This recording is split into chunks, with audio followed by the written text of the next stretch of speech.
Thanks for watching. Thanks for subscribing. This is my outside garden here. I got some big plants. And this was all started with the Spider Farmer SE3000 and SF1000. We'll start here with the dragon fruit. This thing is like a squash plant. I'm kind of new at growing, different plants. So it's kind of like a cucumber plant, all right? But this thing is definitely growing all the way up. When I started these seeds, I had no clue on how dragon fruit grew. If I knew this, I would put this in some type of trellis, but I had to quickly make this thing into a trellis. That's why it's in an upside down screen. It's going to grow into this. It's permanently in here, and I'm going to have to transplant this into a bigger pot surgically. And right here, I call this my green twine right there. I'm going to have to pretty much go around and go up and keep going up as this vine grows up. It's going to be growing around, and I'm going to have to leave one side of that accessible. But that green twine's going to have to go all the way up to the top. And at the top of that, I'm going to clip that. And then once you clip that topping it's going to make all the little side shoots here shoot out to the side. And you give you more fruit production. Make sure these vine plants you keep away from like tomatoes, like that one over there, because they'll start wrapping themselves and start trying to vine itself around your tomato plant. This is my ITHR 20 thermostat by Inkbird, and it right there, that 80 degrees, that's the grow tent with the SE3000. That 87 is the temperature in here, inside the porch, and out in the grow tent, it's 78. I really, humidities, really can't control humidities outside either, so it is what it is. All right, here's a tomato plant, growing pretty good. Got 2 tomatoes growing right there, 2 more up here with way more of a vine coming. Okay, as we go up, we're going up into the flowers there. We got our nice flowers, and that's where them are self-pollinating. So, you ain't gotta pollinate them. I pull my suckers because I feel that it takes away from your tomatoes, and these are your fruits. You don't want to take too much nutrients away. And here are some live suckers that are coming in. I'll pull them and then I'll clone them because I like growing my tomatoes in a straight line up. And then when it gets to the top of there, I'll top it. And then always make sure you're topping off your soil because your plants eat that soil. I clip the ends of the water leaves, and that helps grow straight up like when you're cloning, because you want to grow straight up when you're cloning. And here I want to grow straight up. See that leaf over there?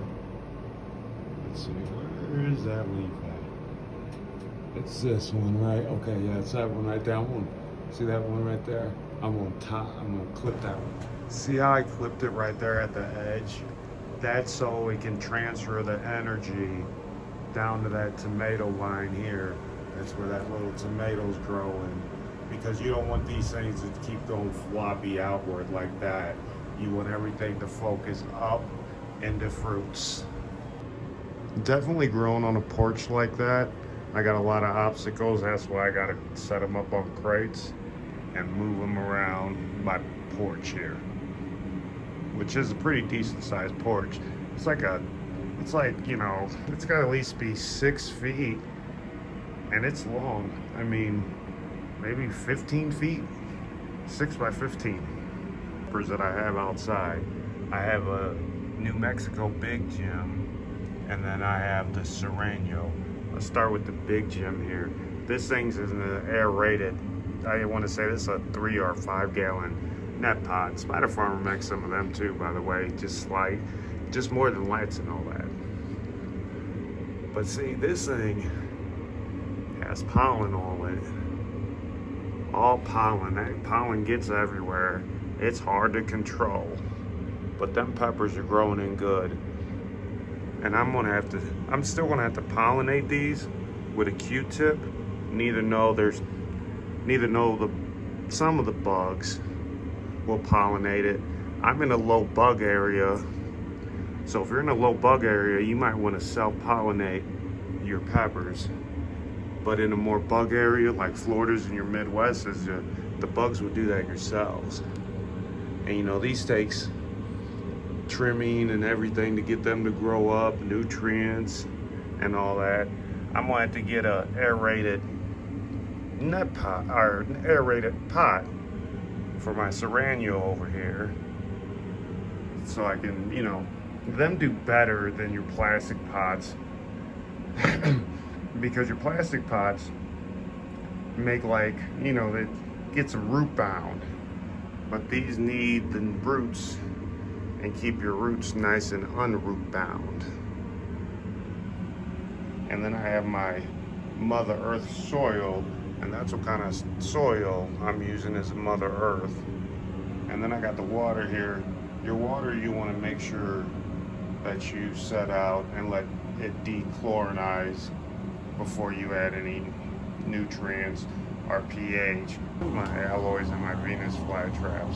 Whatever you do, don't buy the painted plants from Home Depot. Sometimes they die or they have stunted growth, but that stuff kills them. And that's what they've been saying, and I see it here. See how healthy this is? This is unpainted. This is painted. And it just looks weird, but I'm gonna keep growing it. And then, yeah, that's my fault there.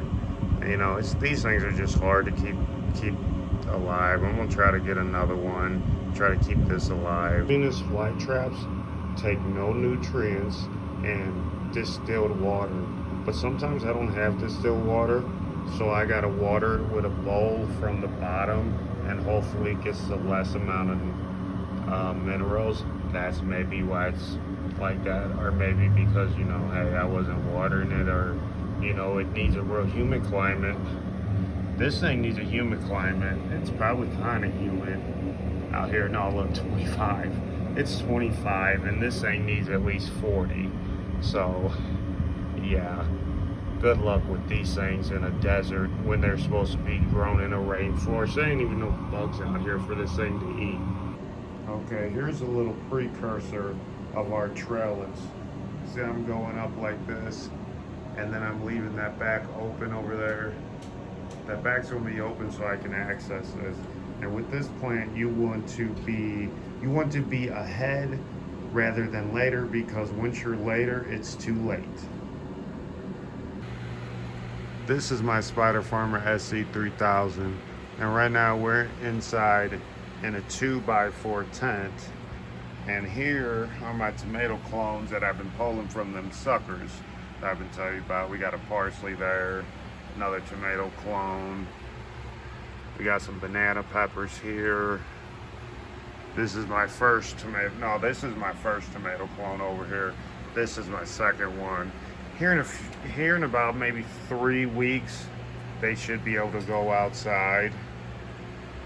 And then here's some more peppers back there. You know, they'll probably take about a month. They'll be going out about, you know, late July. You know, so slowly stuff's gonna be going outside. Okay, this light is stationary just like the sun, but the earth moves, and when you're on earth, it moves like this, so it's arcing around the whole plant. You know, getting that side to this side. But when you're in a tent here, you gotta grow up your plant and then grow to this, and that's what they mean by sea of green or screen of green. I have found a dual use for this thermometer here. I don't know, it's all freaking out. I wouldn't put that on there. Let me get that off.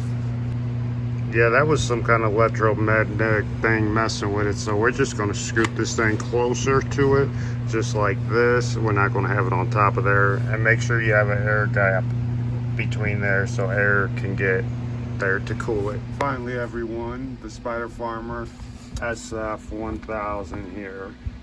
And this one is doing my spices or germinating my seeds, doing the little smaller plants here. I just trimmed them up.